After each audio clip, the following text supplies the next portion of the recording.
What that means is that formula is correct. All right, so the next question is, does gravity really extend? Does gravity really extend all the way out to the moon? In theory, it does, but it's only in theory. All right, there's some self-consistent loop in Newton's explanations. It's almost a self-fulfilling prophecy in a sense. He says, oh, well, if there are no forces acting on it, the moon would have gone in a straight line at constant speed. So that becomes the first law. The fact it's not doing it implies that there's a force acting on it. The second law says, well, if there's a force acting on something, it's got to be accelerating. And guess what? Circular motion, the acceleration is inward. So which means that there's a force acting on it towards the center of the circle. And we got the Earth at the center of the circle. So by that logic, the force acting on the apple has to be the same force. It has to be the same force acting on the moon, by that logic. So there's a bit of an inference there. Okay, so that kind of logic and thinking is fine, but that's not real physics, guys. You can come up with any sort of logic that you want, and you're free to believe in anything you want. In essence, just because something is logical doesn't mean that it's accurate. It doesn't mean that it represents nature. All right, so now he has to make a prediction, a testable prediction, the sort of prediction that we can actually test. Okay, so the question is, this force extending all the way out to the moon, is that the same force that pulls the apple down? Because we do have an expression for the force that pulls the apple down. All right, that apple is going to fall at a rate of nearly 10 meters per second squared. And then obviously the formula makes a prediction which is matched by the measurement. So that formula is correct. So far, here's what we know. The force that pulls the apple down is gravity. So the next question is that the same force extending all the way out to the moon? Now, which means that if it's gravity, we have to see what the prediction of that theory is. Okay, so if gravity extends all the way out to the moon, of course, the moon is going to accelerate towards the Earth under the influence of gravity. Acceleration of the moon is going to be very small, which means that if this acceleration is caused by gravity, this has to be the measured acceleration.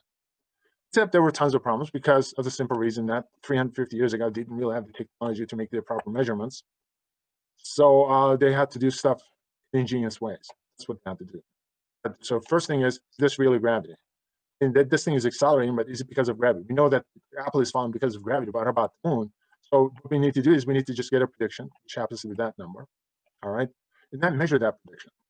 All right, so if you could just measure acceleration due to gravity of the moon, you will come up with this number. Except the problem is it's 350 years ago. Guys, 350 years ago. All right. So they didn't have the technology, so they had to find a way to figure something out. They noticed that the moon, instead of going in a straight line, it would deviate from a straight line onto this trajectory. So this is your prediction. All right, so moon, instead of going in a straight line, it's going to be deviating from this straight line. Move forward. All right, so man, I just rushed it. Okay, let's go. So we're not able to measure that. Instead, here's what they were able to measure. So the moon, instead of going in a straight line, it would deviate from a straight line onto this trajectory that would match the curvature of the surface of the Earth. In essence, the moon would be falling towards the Earth from a straight line onto that trajectory. And they noticed that this deviation towards the Earth per second would be 1/20th of it. 1/27 inch deviation. That's it. 1/27 inch deviation. So this is the amount of distance that the moon would be falling from a straight line trajectory towards the Earth within a single second. 1/27 inch deviation from a straight line onto this trajectory. Right, so that's the only measurement that we were able to provide, we were able to come up with.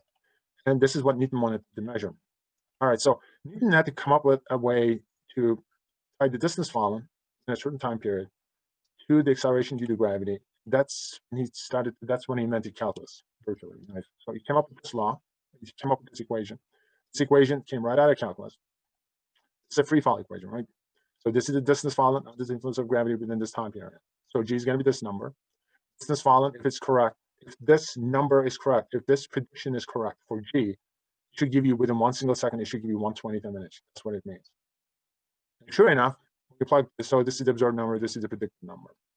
So the moon should be deviating from a straight line towards the Earth 1/20th of an inch per second if this acceleration is correct.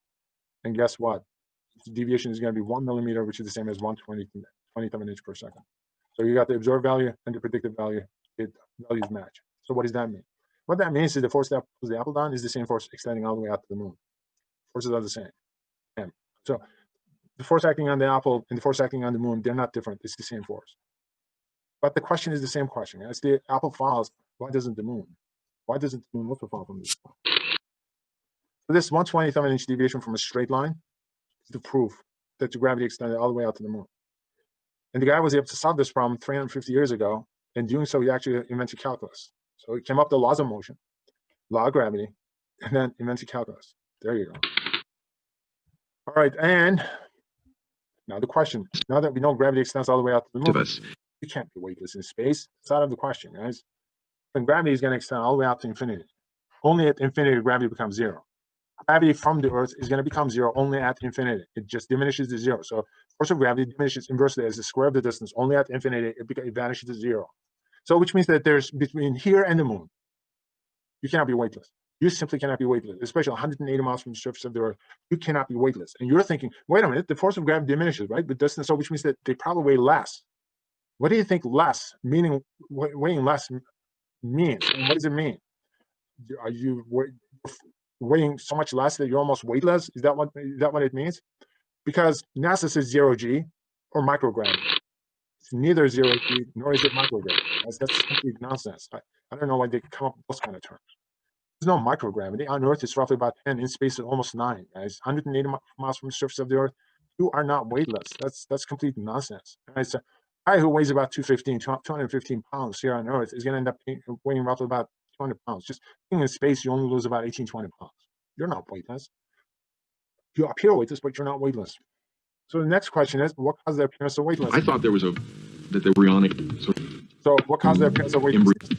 I don't know if it's a throwback projectile to right, so this is how they shot the movie Apollo 13. Embryonic. Projectile motion is the same as free fall. In free fall, what happens? Everything falls at a constant rate. Okay, so you will feel weightless, you will appear weightless. That's it.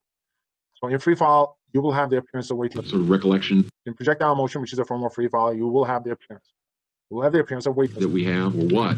But it's very soothing, and it's the same as finding yourself in a falling elevator. So how does that kind of projectile motion explain why these astronauts feel weightless in space? For the explanation, once again, we have to go back to Newton. This little thing is based upon Newton's explanation, and Newton provided this explanation in his book Principia, guys, 350 years ago. He was talking about firing a cannonball so fast that the trajectory of the falling cannonball would match the curvature of the surface of the Earth, which means that the cannonball would literally just orbit the Earth's center. All right. So same thing happens in a space shuttle when it is 180 miles from the surface of the Earth. We have 17,500 miles per hour. It's moving so fast that despite the fact that it's in free fall in the form of projectile motion.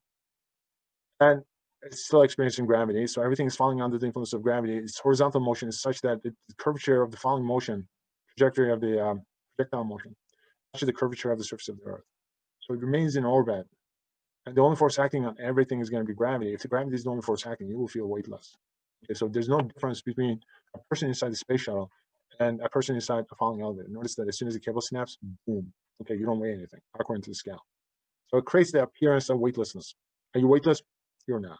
You will feel weightless. You will appear weightless. All right, so we're going back to Newton's obsession. His obsession was gravity. He said Apple falls because of gravity. If that's the case, why doesn't the moon, or does it? The short answer is the moon also falls. Right? It falls in the form of projectile motion. The curvature of the projectile motion, trajectory of the projectile motion, matches the curvature of the surface of the Earth. So what that means is the moon falls, but falls without ever coming closer to the surface of the Earth. All right, so the next question is levitation. Can you levitate mind over matter? Can you overcome gravity?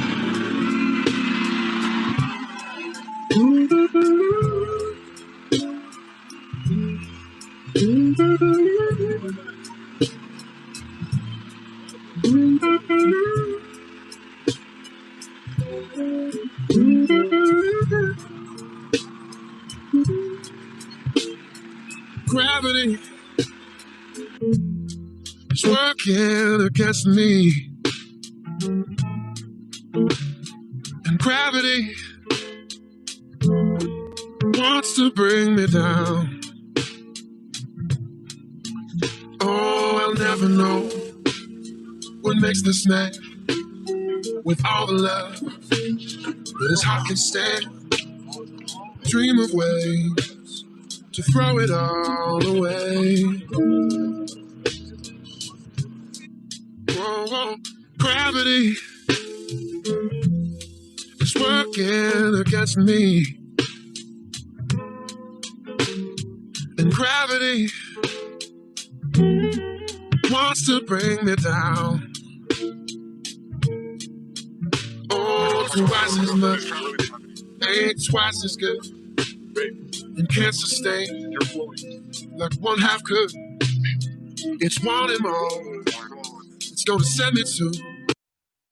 So can you overcome gravity, mind over matter? Can you levitate? Lift your spirits with grilled all white meat chicken, seasoned rice and beans, a traditional slow simmered sauce, and 3 melted cheeses for a taste like no other. To experience enchilada nirvana, you've got to think outside the bun. Somebody says, I can levitate. Here's what I want to see, guys. Just go up and down without touching anything. Jump up and down. I don't care that you hover around 15, 20 seconds. Even if you do it for a fraction of a second, if you can get yourself up from the ground without touching anything, without resorting to any sort of magic, illusion, or whatnot, say, okay, it's real levitation. You don't need to hover around. Just go up and come back down. Even if it takes a fraction of a second, I'll say this is real. All right, so it doesn't need to be this sophisticated. Just get up. Stop pushing up against anything. Right? Like no other. Don't do this. Don't jump up and down on your ass and say this is levitation. So no jumping. Just sit still, and then just go up, and then come back down, without flinching a muscle. That's what I want to see. Experience enchilada. If you could do that, say, okay, so mind over matter, it is possible. It doesn't need to be sophisticated.